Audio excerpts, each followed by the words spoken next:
할렐루야. 오늘 금요 기도회 가운데도 하나님의 크신 은혜가 우리에게 충만하기를 우리 주님의 이름으로 축복합니다. 아멘. 우리 옆 사람과 이렇게 인사하도록 하겠습니다. 따라서 하겠습니다. 시련은 성숙의 시작입니다. 사랑하고 축복합니다.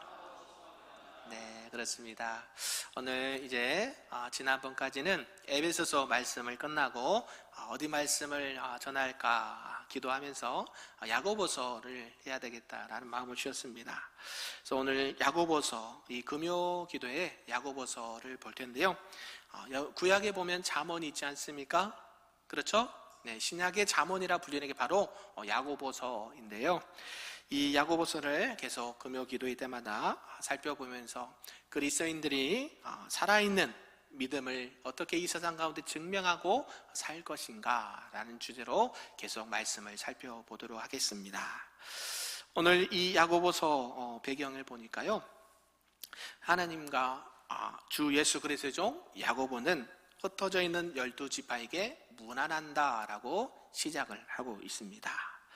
그래서 문안한다라는 말은요, 당시에 유대인들이 길에서 만나면 흔히 주고받았던 인사 말이었습니다. 오늘날 우리들은 어떻게 인사합니까? 주목사가 잘 쓰는 인사가 있죠? 두 글자, 샬롬. 늘 문자할 때마다 샬롬 이렇게 하거든요. 끝에는 할렐루야. 저는 거의 보통 그러게 하는데요. 이때 당시에 유대인들이 길에서 만나면 문안합니다, 인사 이렇게 전한다라는 것이죠. 야고보서가 이 단어를 박해와 이 가난 속에 던져진 성도들을 향해서 사용하고 있는 건데, 이 말씀에 문안하노라, 이 말씀의 그 안에 어원을 보니까요, 기뻐한다라는 뜻이 담아져 있습니다. 그래서 지금 흩어져 있는 너희들, 우리 디아스포라 들어보셨습니까? 흩어져 있는 자들, 지금 예수님을 믿는 자들, 이 박해를 피해서 사방으로 흩어져서 신앙생활하고 있는 디아스포라들에게 지금 문안한다라고 인사를 하고 있는 것이죠. 그래서 그들은 하나님께서 세상 곳곳에 이렇게 복음의 씨앗으로 심어진 자들이다라고 성경은 말씀하고 있습니다. 왜 하나님께서는 한 곳에 모여서 열심히 신앙생활하도록 만드시지 않았을까요? 예수님께서 십자가에 죽으시고 부활하시고 또 우리에게 그 많은 사도를 통해서 복음을 전해 주셨습니다. 그런데 한 곳에 모여서 신앙생활하기가 매우 어려운 환경에 있었거든요. 하나님은 왜 그랬을까? 그러면서 흩으셨습니다. 하나님이 우리를 일부러 고생시키려고 흩으신 것은 아닐 것입니다. 오히려 그 흩으심 속에서 우리가 세상의 곳곳으로 들어가서 예수 그리스도의 복음을 담대하게 전하라 라는 큰 이 복음의 의미가 있는 줄로 믿습니다. 그래서 우리가 일상생활에서 흩어져서 신앙생활한다는 것, 예수 그리스도의 향기로 살아간다는 것이 만만치가 않습니다. 특별히 우리가 진주, 여러분 좋아하십니까? 우리 여성 성도님들 진주, 요새 금이 하도 올라가가지고 금을 거의 물어보니까 우리 집사님한테 여쭤봤더니 100만 원 가량 한대. 100만 원. 놀라지도 않으세요? 한 돈에 100만 원. 우리 아이들 100일이나 돌되면 돌반지, 100일 반지 저는 한 돈씩 했거든요. 근데 지금 그렇게 할 수가 없는 시대가 되어버렸습니다. 금값이 너무 올라가지고. 진주가요, 여러분 어떻게 만들어진지 아십니까? 진주는요, 조개가 이 부드러운 조개의 살 속에 까칠한 모래알이 쏙 들어갈 때에 이게 시간이 지나고 만들어지는 것이 진주라는 것이죠. 그래서 이 조개는 이 까칠한 모래알이 들어오면 엄청난 통증을 느낀다고 합니다. 그래서 이 물질을 이 몸속에 들어온 모래알을 내뱉으려는 게 아니라 자신이 그것을 품고 계속 그것을 견뎌낸다라는 것이죠. 그래서 그것이 수만 번 겹겹이 쌓여서 뭐가 됩니까? 진주가 되는 거예요. 진주, 여러분 그래서 비싼 거잖아요. 그만큼 진주가 되기 위해서는 수많은 겹겹이 쌓는 수고로움이, 애씀이 있어야 된다라는 것이죠. 그래서 그럴 때에 영롱한 이 진주가 탄생을 한다라는 것입니다. 우리 신앙과 삶의 시련도 이와 마찬가지라는 것이죠. 시련은 우리를 파괴하거나 또 시험은 우리를 파괴하는 적군이 아니라 우리를 보석으로 이 세상 가운데, 이 땅 가운데 하나님께서 값진 진주와 보석으로 사용하시고자 하는 하나님의 도구가 되는 줄로 믿습니다. 그렇다면 오늘 이 아픈 모래알 같이 시련과 또 시험을 견디는 구체적인 태도가 무엇인가, 오늘 말씀을 통해서 좀 보려고 하는데요. 그 첫 번째 한번 읽어보겠습니다. 시작. 시련을 기쁨으로 마주하라. 아멘. 시련이 오면 기쁨으로 마주하라 라고 성경은 말씀하는데요. 우리 본문 2절, 3절, 4절을 함께 읽어보겠습니다. 시작. 네, 형제들아, 너희가 여러 가지 시험을 당하거든 온전히 기쁘게 여기라. 이는 너희 믿음의 시련이 인내를 만들어내는 줄 너희가 알미라. 인내를 온전히 이루라. 이는 너희로 온전하고 구비하여 조금도 부족함이 없게 하려 함이라. 아멘. 오늘 이 야고보 사도가요, 우리에게 가장 신앙생활하는 데 있어서 좀 당혹스러운 이야기를 하는 것이죠. 여러 가지 시험을 당하거든 어떻게 여겨라? 온전히 어떻게 여겨라? 기쁘게 여겨라. 할렐루야. 네, 반응이 없으시네요. 예, 여러분 시련과 시험이 오면 기쁘지 않으신가 봐요. 예, 다 그렇죠. 근데 오늘 야고보 사도는 그 시련과 고난과 어려움이 오면 어떻게 해요? 온전히 기쁘게 여겨라 라고 말한다는 것이죠. 그래서 시험이라는 단어를 좀 살펴보았는데요, 이 시험은요, 우리를 멸망의 길로 인도하는 사탄의 유혹이 아니라 뭐냐면, 우리를 아까 말씀드렸듯이 금처럼, 이 정금처럼 모든 불순물을 제거하는 이 재련과 같은 테스트를 의미한다라는 것이죠. 사단이 주는 시험은 유혹입니다. 템테이션. 그러나 하나님이 주는 시험은요, 테스트. 우리를 정금같이 쓰시기 위한 시험이다라는 것이죠. 우리가 새벽에 어디 본문을 하고 있을까요? 네, 새벽기도 안 나오신 분들, 네, 어디예요? 욥기. 욥기입니다. 욥기. 예, 욥을 지금 계속 살펴보고 있는데 오늘 25장 말씀을 살펴보았습니다. 이제 욥기도 절반 이상을 지나는데요, 욥이 원래 당대의 의인이고 정직한 자고 하나님 보시기에 완벽한 신앙생활을 했던 인물이 욥입니다. 근데 욥에게 뭐가 찾아옵니까? 생각지도 않은 시험이 찾아옵니다. 이게 뭐예요? 하나님이 욥을 테스트하시는 거죠. 사단은 욥을 통해서 유혹하지만 하나님은 욥을 테스트하십니다. 그래서 이 시험을 보면 우리는 어떻게 여겨야 된다라고 말씀합니까? 오늘 야고보서 기자는 온전히 어떻게 여겨라? 기뻐하라 라고 말해요. 여러분, 시험이 오는데 기뻐하시는 분 안 계시는군요. 네, 시험을 당하는데 왜 기뻐해야 될까? 그럼 우리가 봐야 되는데, 시련이 좋아서 기뻐하는 게 아닙니다. 시련을 좋아할 사람이 누가 있겠습니까? 아픈데요, 힘든데요, 예, 고난 중에 있는데요. 그런데 이 시련이 우리 안에서 만들어낼 그 성령의 능력이 하나 있다는 것이죠. 뭘 만드신 줄 아십니까? 두 글자로 인내를 만드는데. 할렐루야. 여러분, 시련이 오고 시험이 오면 하나님께서는 우리에게 주신 선물이 있습니다. 그게 뭐예요? 인내라는 거예요. 인내.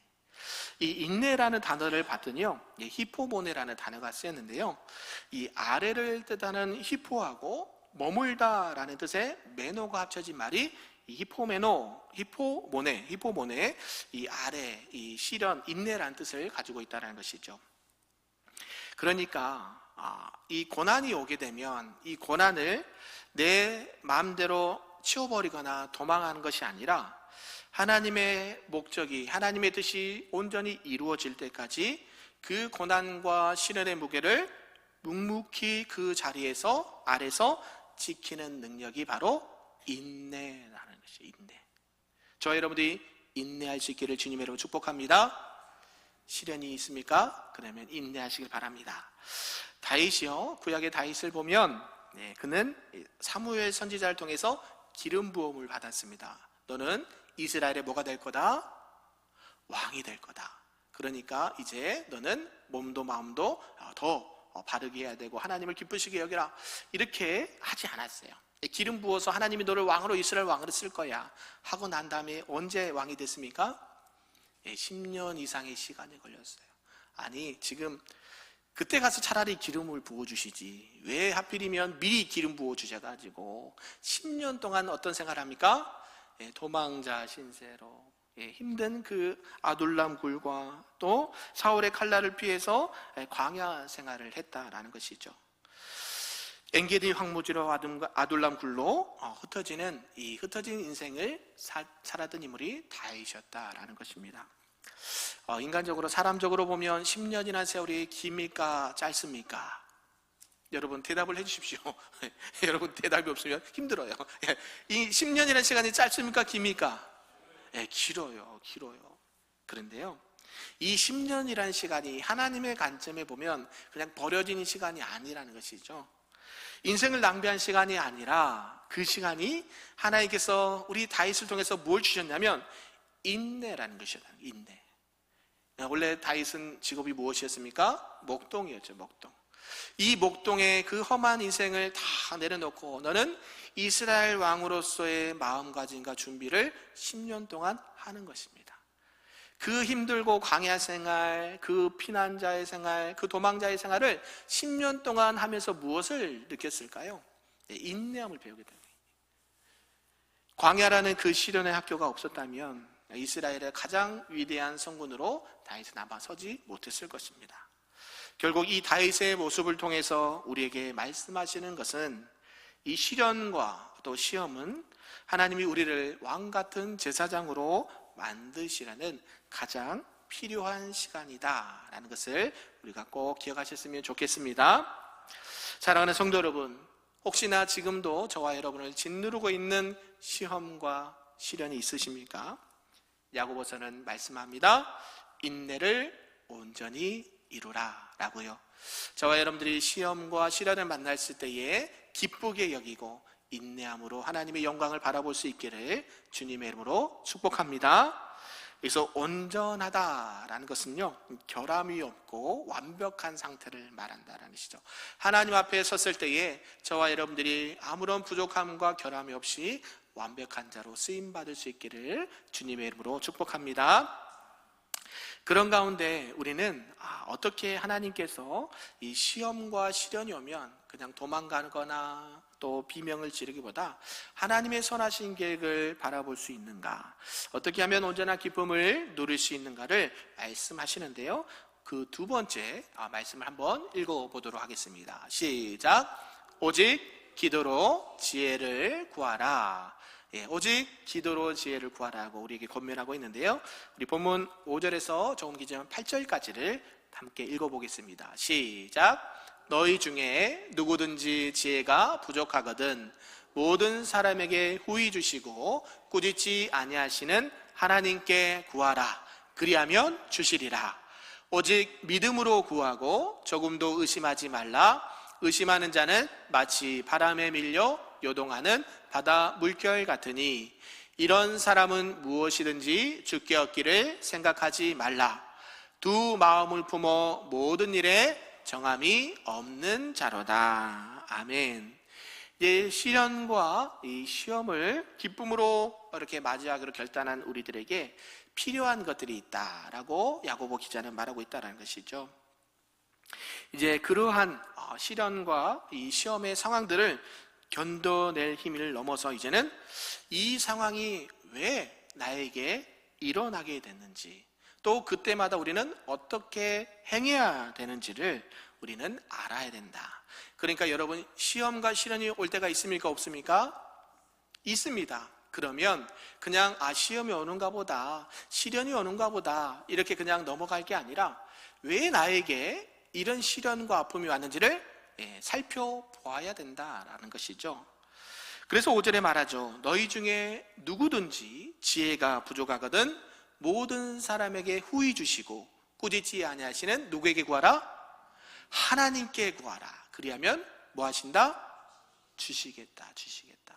그러니까 이 시련과 시험이 오는 데에 왜 오는지 모르겠다라고 하나님 앞에 부르짖어 기도하면 모든 것을 어때요? 하나님 앞에 구하면 그 이겨낼 수 있는, 시험과 시련을 이겨낼 수 있는 그 지혜를 하나님께서 주신다 안 주신다?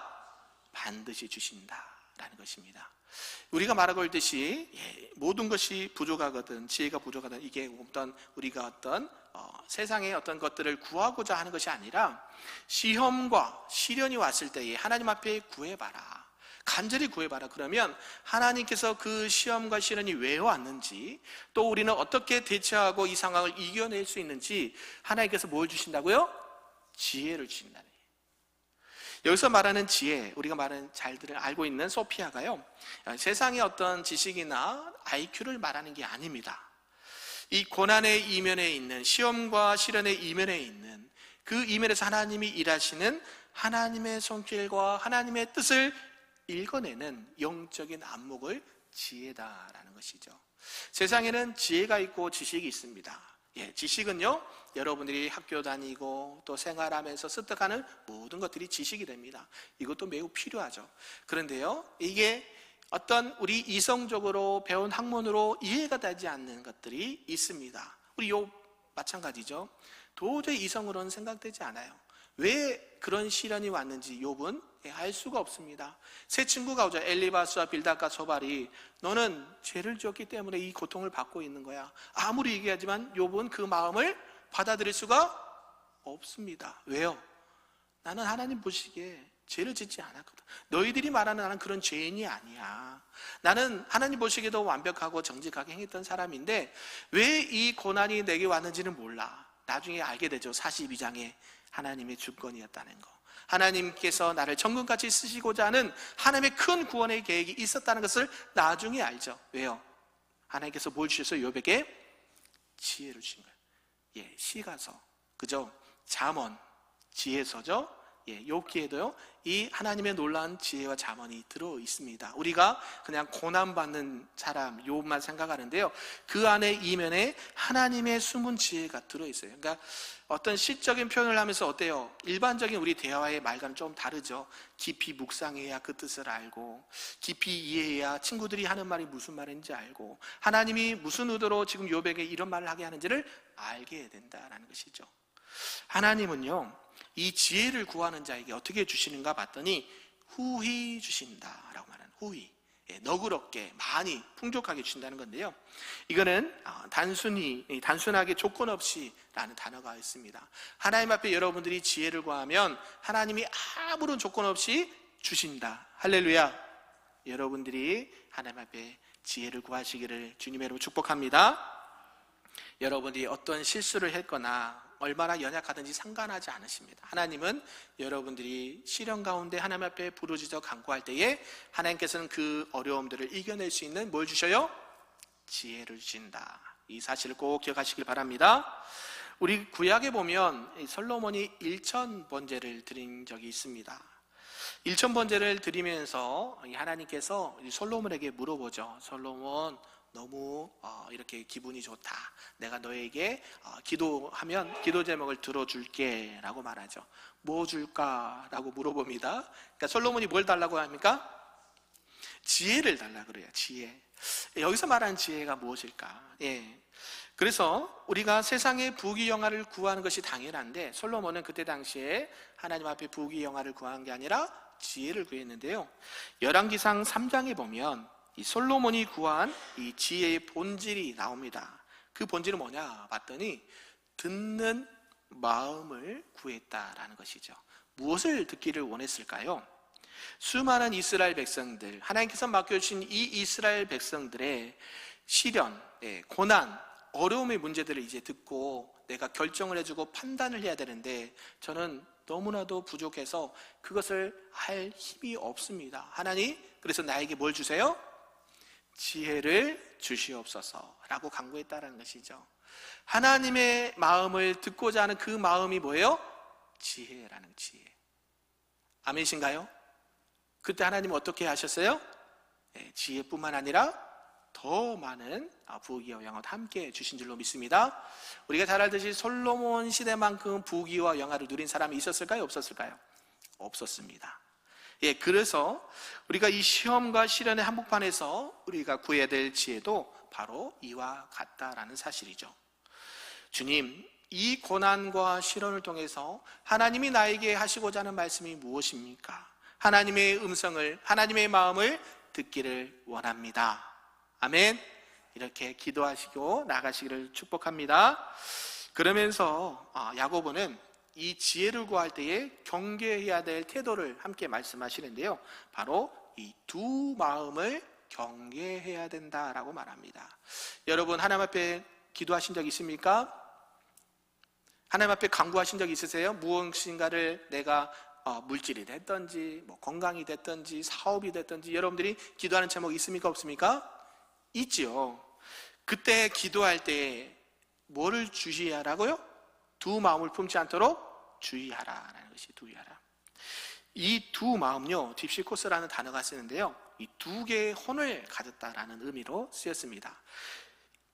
좀 풀어서 설명하면 한쪽 발은 하나님께 두면서 지혜를 구하고, 또 한쪽 발은 세상의 수단과 계산과 방법을 두면서 하나님이 혹시 안 도와주면 제 두 번째 플랜 B, 이 방법으로 해야지 라고 하는 마음.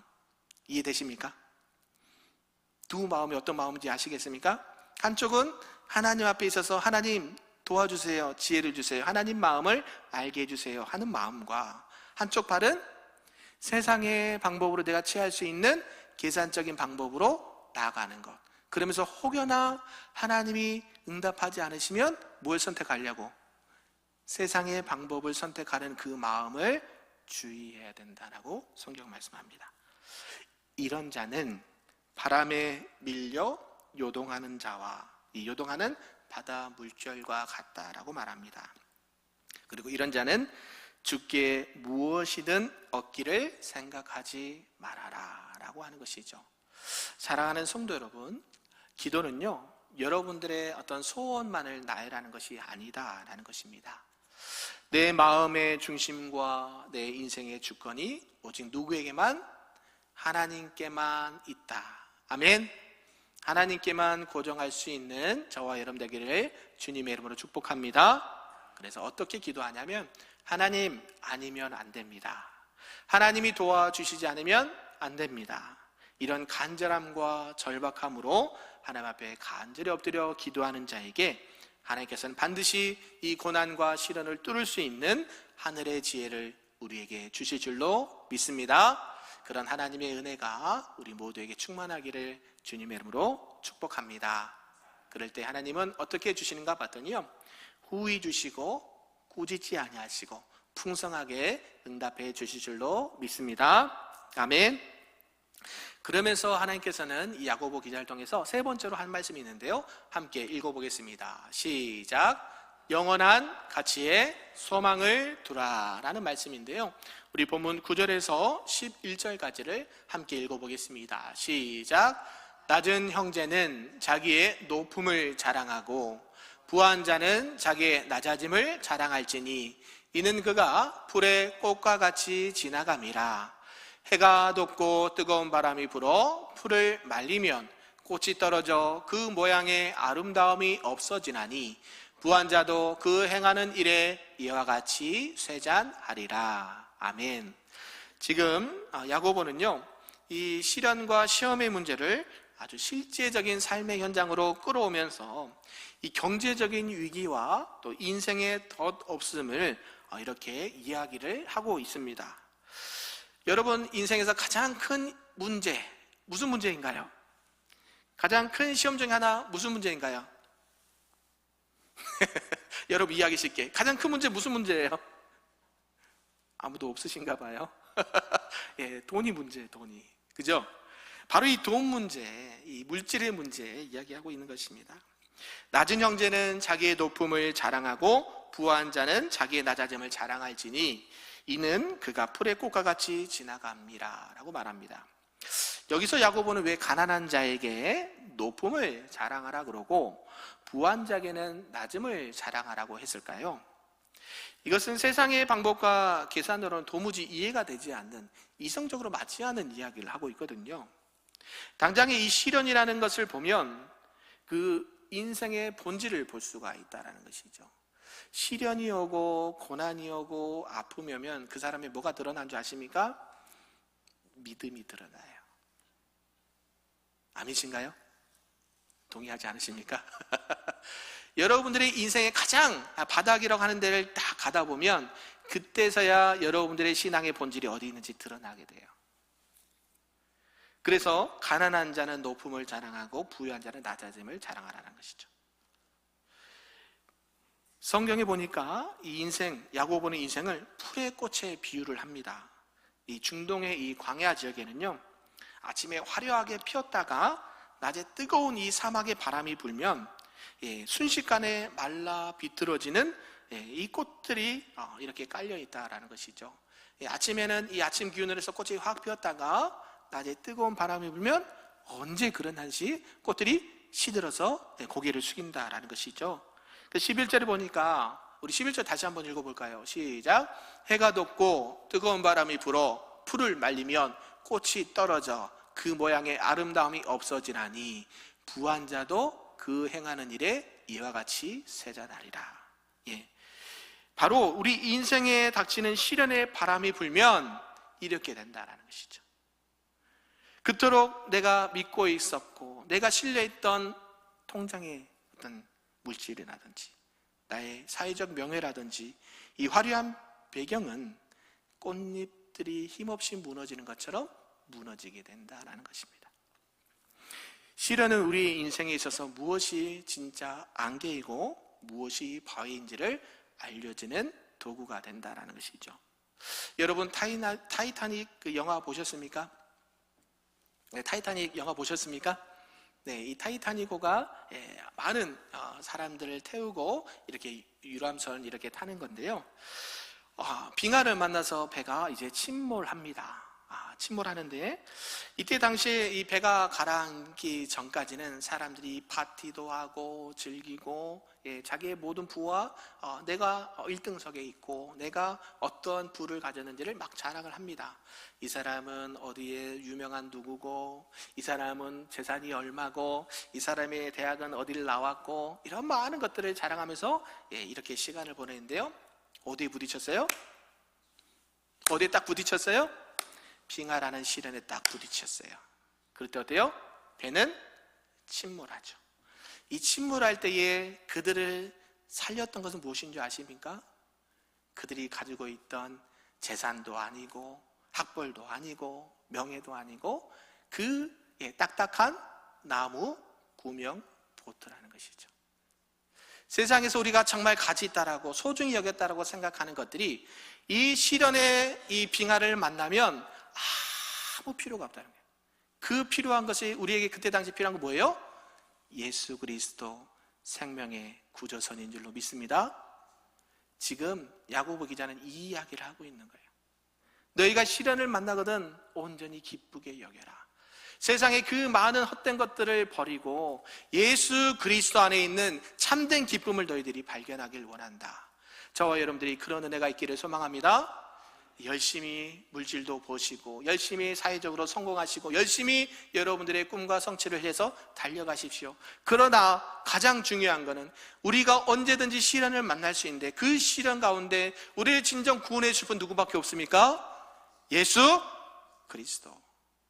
이 한 분이 우리를 진정한 구원의 길로 인도해 주시는 하나님의 은혜가 되는 줄로 믿습니다. 저와 여러분의 인생과 삶 속에 뜨거운 바람이 불고 있습니까? 혹시 내가 공들여 놓은 이렇게 아름답게 피워놓은 꽃들이 떨어지고 있습니까? 그때 우리는 낙심하지 않기를 바랍니다. 하나님은 저와 여러분에게 눈에 보이는 이 가짜 소망이 아니라 눈에 보이지 않은 하나님의 영원한 나라 천국의 소망 예수 그리스도를 우리에게 보내주고 계신 줄로 믿습니다. 야고보서 기자처럼 행함이 없는 믿음은 죽음이다 라고 고백도 했던 것처럼 우리의 믿음이 진짜 어디 있는가? 히브리서 말씀을 보았죠. 믿음장, 믿음은 바라는 것의 실상이요 보이지 않는 것의 증거다라고 전에 말씀을 한 적이 있습니다. 이 믿음이 결국 뭐로 나타나야 되냐면 행함으로 나타나야 된다라고 야고보 기자는 말해요. 여러분의 시련이 오고 고난이 오고 아픔이 왔을 때 여러분이 붙잡아야 될 건 뭐예요? 예수 그리스도 한 분밖에 없다는 사실을 꼭 기억하시고 오늘도 우리 생명 되시는 예수님 안에서 승리로 나아갈 수 있기를 주님의 이름으로 축복합니다. 아멘.